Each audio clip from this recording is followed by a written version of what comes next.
नवनवीन व्हिडिओ पाहण्यासाठी व आमच्या सोबत राहण्यासाठी चॅनलला सबस्क्राइब करायला विसरू नका। तर बघा काय माहिती आहे, माहे मे 2026 पेड इन माहे जून 2026 पासूनचे वेतन अदा करण्याबाबत महत्त्वपूर्ण परिपत्रक निर्गमित करण्यात आले आहे। काय म्हटलं याच्यात, माहे मे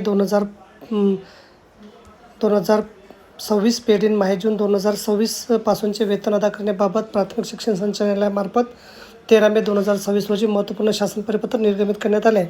सदर परिपत्रकानुसार नमूद करण्यात आले आहेत की सर्व क्षेत्रीय कार्यालयाकडून शासनपत्राच्या अनुषंगाने स्थानिक स्वराज्य संस्था व खाजगी शिक्षण संस्थांमधील किती शिक्षक निवडणूक व अन्य कामाकरता प्रतिनियुक्तीने कार्यरत आहेत, अशा शिक्षकांचे प्रतिनियुक्तीने कार्यरत कालावधीसह माहिती तात्काळ सादर करण्याचे निर्देश देण्यात आले आहेत।